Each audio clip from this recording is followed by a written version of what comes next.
Happy beautiful day. It's Pete Cohen here. Welcome to the Pete Cohen podcast, the inspiration revolution. And we are smack bang in the middle of a series of podcasts about geniuses. And today is, without any exception, what some people would believe is the greatest genius of all time. And that is you. Excuse me? Well, think about it. There only is one of you. You're so unique, and you are a genius, whether you like it or not, whether you've been listening to these podcasts. It's a fact. It's one of the things we'll revisit at the beginning. But today, we're going to learn to think like Leonardo, not DiCaprio, Leonardo da Vinci. See you on the other side of the most incredible introductory music to any podcast in the world. The big question is, how are some people in the world today creating the results they want with their health, wealth, and happiness? What exactly are these people doing? This podcast will give you the answers and inspire you to live the life that you want today. Hey guys, happy beautiful day. Thank you so much for joining me for another Pete Cohen podcast. Super excited, super fired up, and ready to share with you some incredible wisdom about the incredible Mr. Leonardo da Vinci. I still feel like saying Leonardo DiCaprio, and I wonder how much that has stood Mr. Leonardo da Vinci, no, DiCaprio, in good stead, because it's a great name. Leonardo da Vinci is a name that is known all throughout the world. And what is incredible is that it's actually 500 years since he passed away. He was born in 1452 and died in 1519, 500 years ago, yet his ideas, his inventions, his paintings, they truly live on. And I was thinking about this, and this is one of my big goals of these podcasts, is definitely to inspire you to look at life differently, give you some tools and tips and techniques. But with this series of podcasts, it's really about what could you learn from these geniuses, these people that we're sharing with you that you could apply to your life. I don't know about you, but for me, school was just a massive, massive waste of time. If I add up all of the time I spent at school and I think, what did I leave with? I left, if I'm being honest, with a huge amount of insecurity, feeling I wasn't quite good enough. I don't want to slag off my school too much, but I suppose I'm just being honest that my learning style really didn't fit into the education environment at that time. I don't know how much it's changed now because, I don't work in schools. I became a teacher, but got out of that quite quickly because I didn't like the environment that children have to learn in. It really hadn't changed. And I never forget waking up one day thinking, when I was a teacher, that I had to go back to school after the holidays. I had the same feeling as a child. And I thought, you know what? I need to get out of this. And that's one of the things that Da Vinci did. He really encouraged all of us to ask better questions. And if we'd been at school and we'd learned about these people in a fun, creative way, and then given assignments like, go and take something from these people and apply it to your life and bring it back and prove it to me, show me what you have done, I think that would have been a great thing, because we would have been not just learning, we would have been learning to apply information. And again, this is what this is all about. It's not just about a celebration of the wonderful man and what he did. It's like, this is what he did and what can you do? Does that sound good? Does that sound about right? So what was it that made Leonardo da Vinci so unbelievably awesome? Well, most people know he was a leading artist, and his most famous paintings that we know about are Mona Lisa, The Last Supper. He was an inventor. Apparently he invented the parachute, believe it or not. He was a military engineer. He was a musician. He was a scientist. He was also an amazing party planner, apparently, and he was a very, very strong athlete. One of the questions I'm always curious about is, where did he learn from? Who was his mentors and who was his coaches? And this is one of the first things I really want to look at, because, again, the whole idea here is, what can you learn? What can you do from what he did? 500 years on from his death, what are his teachings that he's left for us that if we did, we could make a big difference to our life. So first thing is that Leonardo was 17 years old when he became an apprentice, working with a Renaissance master painter. And for 7 years, not only did he watch and help someone who was doing that, but he also learned about other types of painting. He learned about sculpture. Basically, he served his time. And in 1478, he became a master in his own right. And if you think about it, he served his time. Many people have heard the principle of the 10,000 hour principle, that if you practice something like every day and you did it for 10,000 hours, you could become really competent at it. What I love is that really brings home the whole compounding effect, the law of aggregation. If I said, hey, look, I'll give you a penny a day, or I'll give you £5 million right now in cash, what would you want? Well, most people would think quickly and immediately go, give me the 5 million, when really, if you were able to stop and think, you'd realize, no, give me the penny a day, double it every day for 31 days, because by the end of it, you'd have close to £11 million. And this is one of the things that Da Vinci really, really did. He thought outside of the box. In fact, if he was at school now, they'd probably put him on drugs because he was someone who you really couldn't contain, because he had such a thirst for knowledge and growth. In fact, curiosita, which is a Latin word for curiosity, he had an unrelenting quest for continuous learning.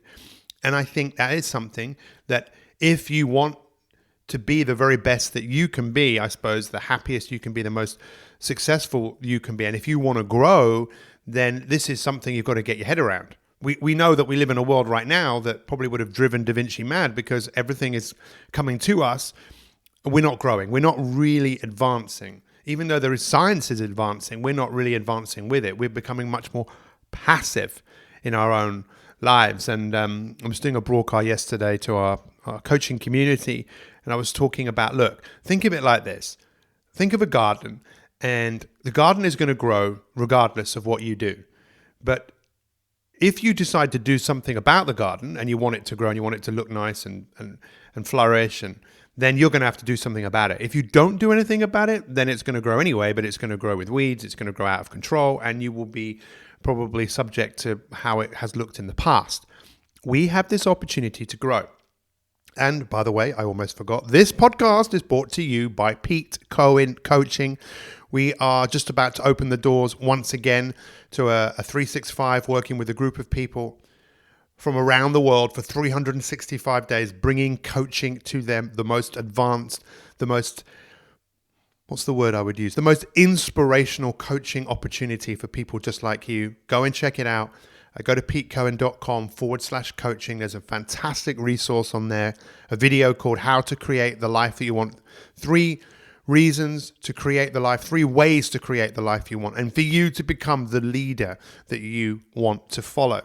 So go and check that out. Let's get back to the podcast. So curiosita, an unrelenting quest for continuous learning. And when we look at, also, just so you know, with continuous learning, Da Vinci really wasn't just into painting. He studied and embraced anatomy. Thank you very much. My dyslexia kicked in. See, that was the thing. When I was at school, I didn't fit into that model. I was diagnosed with a dyslexia, attention deficit disorder. I was just bored. And they didn't have a way to, I've learned that way myself, to inspire myself to do what makes me grow and learn and get better. So he, anatomy, biology, maths, physics, one of the things I found out about him is he wrote to the Duke of Milan and basically said to him, look, I can build you bridges, I can build you cannons. And just that audacity to think ahead, to picture ahead. I think he represents so much of really what is possible. And he had this massive commitment to testing knowledge through experience. Willing to learn, willing to make mistakes. One thing we know about human beings is we've all got the same challenge. We've all got the same fight going on inside us, the fight inside our own heads. Every single person has that. My phone is bleeping at me in the background here. I thought I'd turn that off. It's probably someone trying to call me, but they can't speak to me right now because this is what happens. Technology. is a massive interference. And I'm sure Leonardo da Vinci, if he probably invented the mobile phone, he would have turned his phone off and realized now is the time to concentrate. So a commitment to testing knowledge through experience and a willing to make mistakes, a commitment to testing knowledge through experience. And I know that one of the best ways to learn is to teach. You know, for you on the back of this podcast is to take something away that you could go and apply. You could do something with it. You could go and tell someone what you had learned. The best way to learn is definitely to teach. He had a massive commitment to be passionate. You know, to be passionate. He called it almost like going up in smoke. This relentless desire to move forwards in life. He was also someone who journaled. I don't know whether you know this story, but Bill Gates apparently paid $30.8 million US for 18 sheets of Da Vinci's journal. 30.8 million.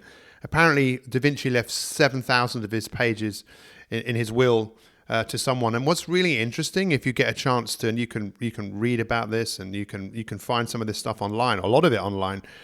You realize that in his journals, it wasn't just the things that he was working on. He wrote down jokes, he wrote down his thoughts, and again, he represents the importance of journaling. And journaling is a massive part of the coaching that we do. That's why we have a specific journal that we encourage everyone to use. It was Tony Robbins that said, you know what, if life is worth living, then it has to be worth recording. And when we wake up to what is going on and what we're learning, what we're growing, it's amazing what you can record and get down and refer back to. And, you know, journaling has been scientifically proven. There was a study by a gentleman called Robert Emmons at the University of California, and they got people to write down every single day something they were grateful for. And all of these people enjoyed better health, better well-being. They were more optimistic. They exercised more regularly. These are all things that we can do. And again, you know, it comes back to the simple things are so easy to do. They're also really easy not to do. Could you think like Leonardo da Vinci? In fact, just before I recorded this podcast, I was thinking to myself about the Da Vinci Code. You know, again, imagine how many people have read that book, seen the films. Again, it's all of this reference to this incredible human being. But what's the difference between Da Vinci and you? As I just take a sip of my coffee. As you take a moment to ponder that. And this is something so profound and so important that he represented. The importance also of just switching off, giving ourselves solitude, allowing time. He said genius is a time for solitude. You know, that's when the genius part of you comes alive. And this is one of the things, again, that we talk about a lot in helping people like you wake up to the fact and realize that, hey, look, you are a genius. He knew it. The Romans knew it. The Greeks knew it. Go and Google that word genius. We talk about it in all of these podcasts. Go and Google it and look at the etymology of the word. I dare you. Look at it in the dictionary and realize what got lost. And there are so many things that people like Da Vinci passed on to us that if we're not careful, we could lose these things. I don't think we will because, 500 years. But have you ever lost anything and then found it? Like your glasses or your phone? I mean, I've been on my phone sometimes and thought, where's my phone? That's how crazy and silly I am. Why I'm telling you this is you'll find the things even if you think you've lost them because they're all there inside you. Your ability, your genius, the etymology of that word means a guiding spirit inside you. And I don't mean that from a religious point of view. I mean that from a point of view. There is a part of you right now that is getting you to watch this or listen to this podcast. You could stop it right now and go and do something else. But there is a part of you that's going, yes, but you're always fighting the duck in your head. That's what I call it, a duck. You could call it a chimp, whatever you want to call it. That part of you that is pulling you away with distraction, with this judging. Everyone has a judge inside them. And you know what? Everyone. Judging ourselves against ourselves. Judging circumstances. Judging others. We all do it. And Da Vinci was no exception to that. He was a massive fan of affirmations. Unbelievable. And there was a few things that he said, intellect wastes away unless we keep it in use. And some of the things he said is, obstacles do not bend me. Amazing. What else have I written down here that he said? I never tire of being useful. I shall continue. I do not depart from my furrow. I love that. I do not depart from my furrow. What that means to me is he doesn't leave the path that he's on. He knows where he's going. Every obstacle is destroyed through rigor.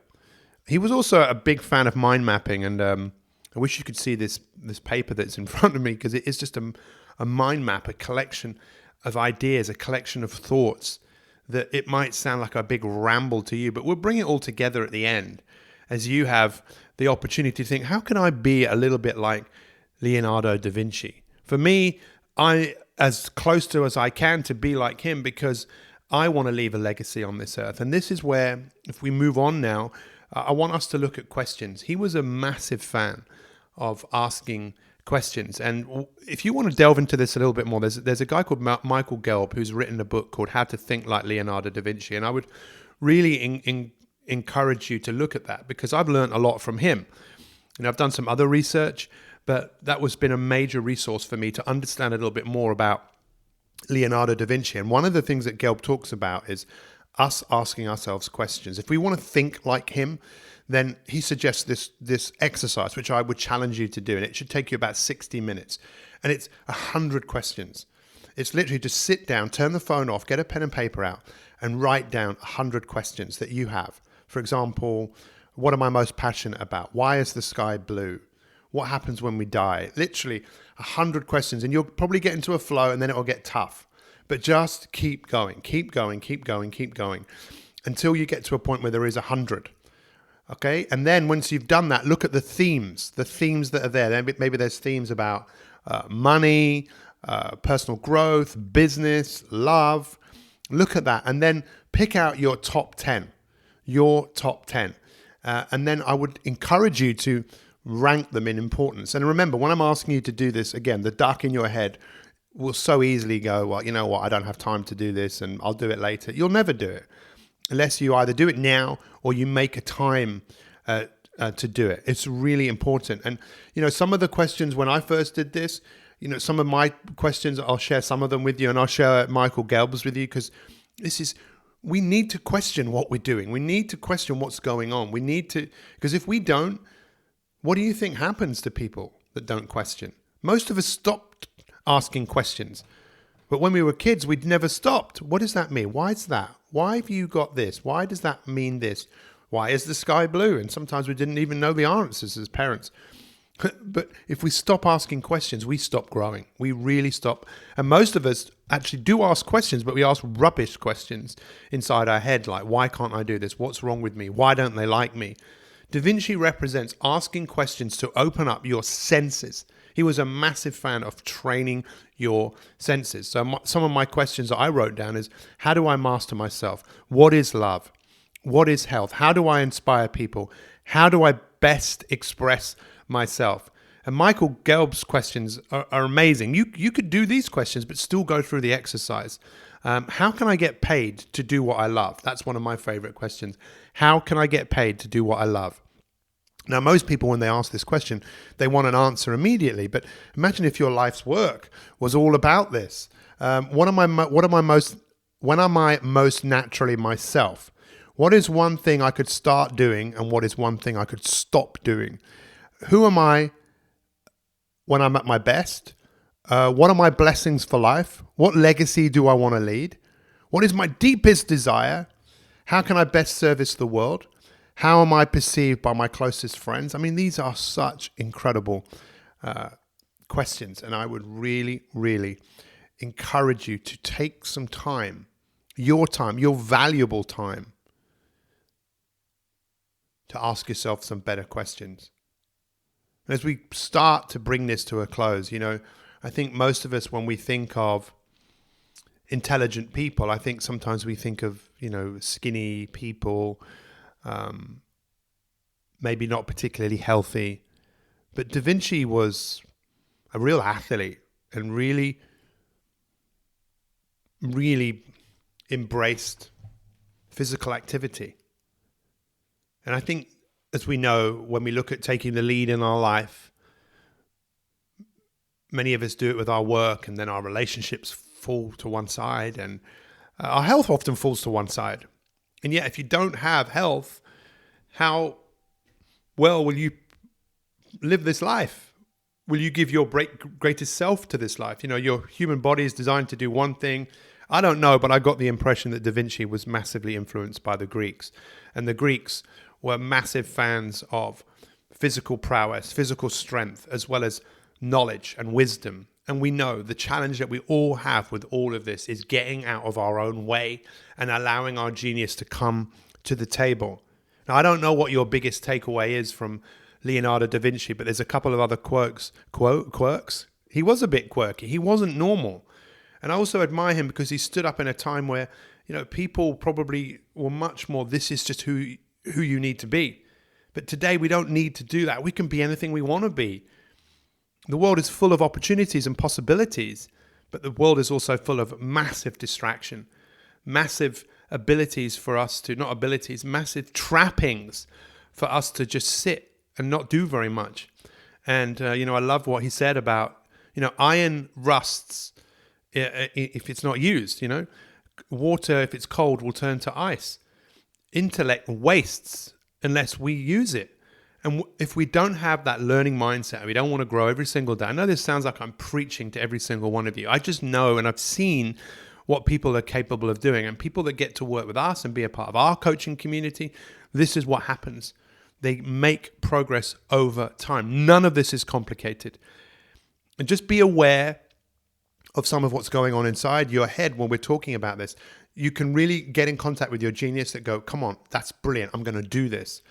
And let's just wrap this up. So when we look at some of the key lessons from Leonardo da Vinci, one of them is definitely to serve your time, to be an apprentice. And sometimes if we want to learn things, I'm an apprentice of life. I'll never stop learning. But if I wanted to get really good at something, I'm going to have to practice it. And he represented that 7 years of being an apprentice to someone and learning.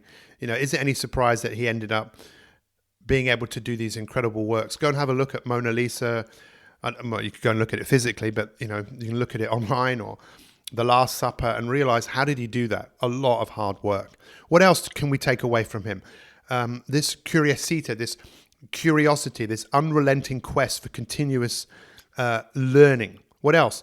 We can have affirmations. His affirmations like, obstacles do not bend me. Every obstacle is destroyed through rigor. I love that. We can ask better questions of ourselves. How can I get paid to do what I love? We can keep a journal. Maybe one day someone will buy our journal. Maybe Bill Gates' grandchildren might buy one of our journals for 78 billion. Can you believe that? Bill Gates paid 30.8 million for 18 sheets of Da Vinci's journaling. He wrote down his jokes, his thoughts, his letters. Get yourself a journal. What else could we take away from him? Good question, hey? As I put my notes down. I think what would be really powerful, if you've got an imagination, is to imagine what Leonardo da Vinci would say to you if he was right here, right now, about you. I know what people are capable of, and I see it all the time. I've always been drawn towards people who have suffered but managed to get through the suffering. Finding something inside themselves, finding the light, finding the genius that says, you know what, I'm not standing for this. And for most of my life, I've always been like that. I'm not standing for this. I want to prove to the world I'm somebody, because I didn't think I was somebody. So for many years, I wanted to prove to people, look at what I can do. But you know what? That was never as fulfilling as the fulfillment that I have now of not doing things for other people, doing it because I'm doing it for myself. If it serves other people, that's amazing. And if I was talking to someone yesterday on a coaching call about this, this person has become a leader, and she never would have imagined that, really. But there was something inside her that was drawing her to this point. And I was talking to her about being aware of where she's making significant progress and where other areas have started to fall because of that. But my point to her was, it's all very well being a great leader so that people think you're great and you help them and inspire them. But really, don't you want to be the leader that you want to follow? Do you not think that more people would follow you if you followed yourself and your calling? You've got this wonderful life, this beautiful opportunity, and it's like you've been gifted. You might not be where you want to be. You might be getting older. You might have some challenges right now. But it's like you've been given this incredible sports car. And if you want to try and service it and make it go faster on your own, it's challenging. That is where coaching can come in. And I'm sure that Leonardo da Vinci did not work alone. In fact, maybe we could all go away and find out who helped him, who supported him, who coached him, who mentored him. Well, we know one of his mentors was the person he worked for 7 years. Listen, I really appreciate you guys listening. And, I don't know whether you've listened to the one that we did on Michael Jordan, on Thomas Edison. We've got Elizabeth I coming. We've got Mahatma Gandhi coming. All of these people that changed the world. And I believe you're changing the world, and you could change the world to make it better. Thank you so much. We know that one of the best ways for our podcast community to grow is to ask you to share it, ask you to tell people about it, because that's the most valuable commodity is people. So if you like it, get it out there, tell people, contact us. We have a Facebook page. Just look on Facebook for Pete Cohen Podcast. It's a closed group. You can come in there, you can make a comment, you can ask questions, and you can take advantage of the most incredible coaching opportunity in the world that is designed just to do one thing: inspire people like you to be the genius that you were put on this earth to be. Thank you so much. Happy, beautiful day. Take care, and we'll see you soon for another Pete Cohen Podcast. Thanks for listening to the podcast. If you want to find out what life coaching can do for you with me, Pete Cohen, then simply visit petecohen.com/coaching and book a free strategy call, and we can help you find out exactly what it is that you want and help you put a plan in place to create the future that you want today.